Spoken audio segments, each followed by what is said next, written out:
Hello everyone and welcome to a brand new season of MXTV. I'm Lee Hogan, joined as usual by Brandon Bell. Welcome, Belly. Thanks, Lee, mate. I am pumped to be back for a brand new series. I tell you what, this series is going to be unbelievable, and the first show is no exception, is it, Lee? Sure is. Now, let's get into it, because in tonight's show, we'll be doing some traveling when we head north to Timor to check out the recent Dili MX International. Then over to the US, where Belly catches up with some of the biggest names in the business at an exclusive Fox party. And closer to home, I'll be showing you what you need to do to get that whole shot off concrete starts.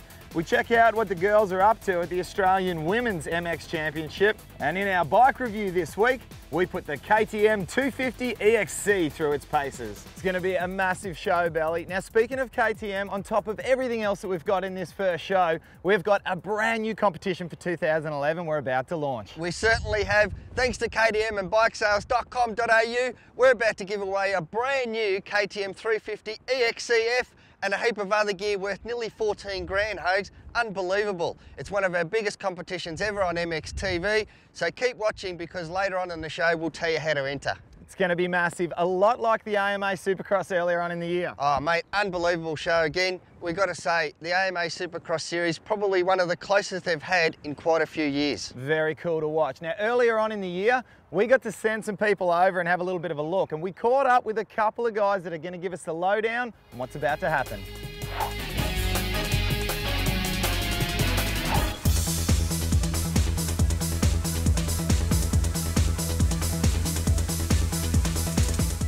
In 2011, the field is definitely stacked. We got all these guys back now. We didn't have Chad Reed and James Stewart last year, basically the whole season. And Ryan Villapoto and Ryan Dungey were kind of the guys. So we had this perfect storm now of the older guys and the younger guys are all colliding. But Ryan Villapoto, I think, has been the big surprise for sure. So that's the cool thing. Just when you think you've figured it all out, there's a new thing for the final in Vegas, where we're going to have the final of both the East and West, crown champs in both, then bring them back for a shootout against each other. So that's going to be good. And maybe, just maybe, the championship in the Supercross class on 450s will be on the line still also. And that might be the greatest night of Supercross we've ever seen.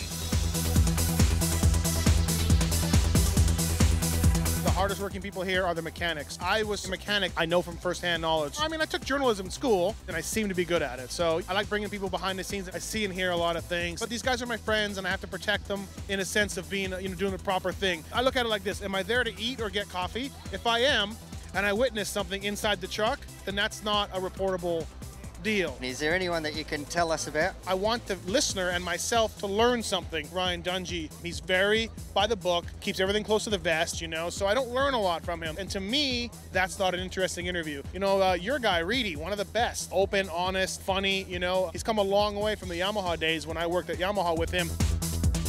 We're in a real strange spot here in the U.S. as far as the teams go and the budgets, especially if you're a guy like Chad Reed, who he's used to making a certain amount of money and having things run a certain way. And he's been on every team here pretty much, and the welcomes were worn out. He'd already ridden for everybody, so he made his own thing happen, and there's a lot of pressure on the guy, but I think when you see him hanging out, I've never seen him more relaxed. I've never seen him have more fun at the races, so that's a good sign that he's in it for the long haul. But we'll see how long he can do this before it starts wearing him out a little bit. It's good coming to the races and seeing how big the industry is over here and seeing some fellow Aussies. There goes one of the Aussie riders here, Dan Reardon. Yeah. I always thought Ryan's brother Jay got a bad deal when he was here. Hurt a lot, fast at times. So obviously Ryan's picking up where that left off. I think it's good. I mean, I can't believe that a guy from Australia is setting up in these pits. What is the benefit of it? But on the other hand, it's awesome. Good for our sport. And, I met the owner, and I know Vince, the technical guy. I know Nathan Ramsey, all great guys. So hopefully they keep it around for a long time. I think if it doesn't work out for Simmons, I think he's got a career in wrestling afterwards. Have you seen the guy? He's a big dude. It'd be cool to see Simmons get up there in the top 10 or something like that.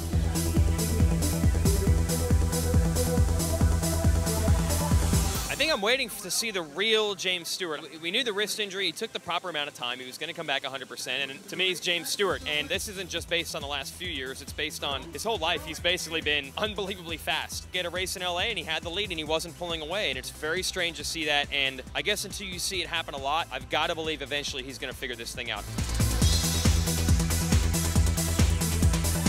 I'd say the most outstanding surprise right now is Trey Kennard, who's gotten right up in the mix in his first full year on a 450. And we got a lot of other guys shifting around, like Kennard's a teammate and Josh Grant, who got hurt. Mehdi has moved up to Suzuki. We haven't really seen what he has yet. So right now, I'm kind of waiting for that next guy. The guys who are running up front right now are the guys we expect to be there.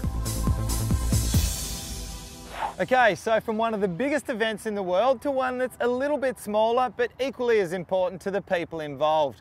The Dili MX International is held every year in East Timor, and we were there recently to check out how it went down.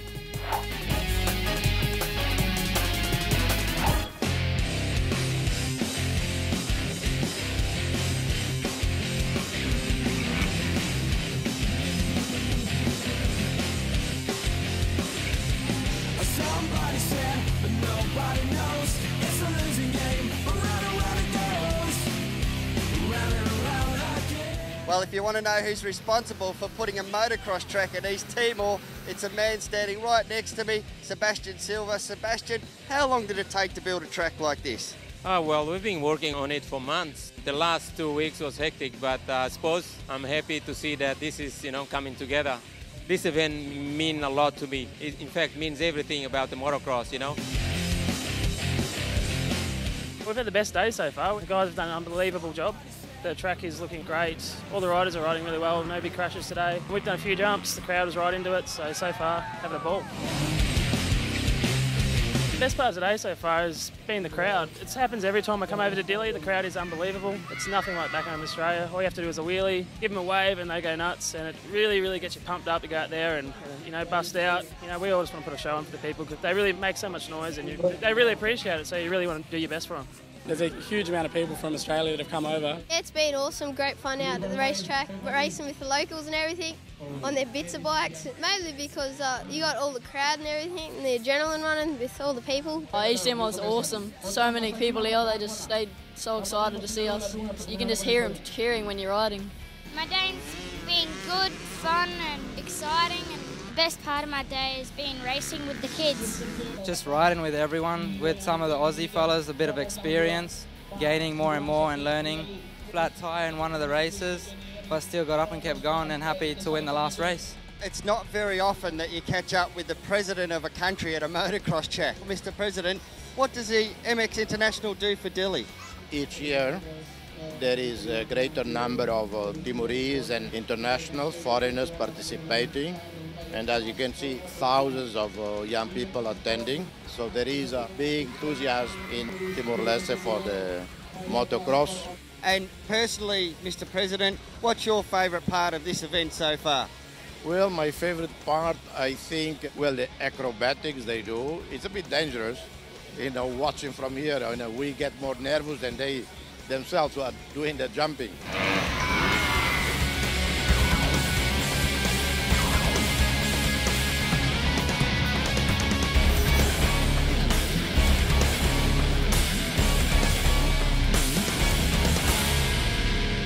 Yeah, it looked like a terrific event, Belly. I can't believe the actual president was there. That's awesome stuff. He was, and he's a good bloke too.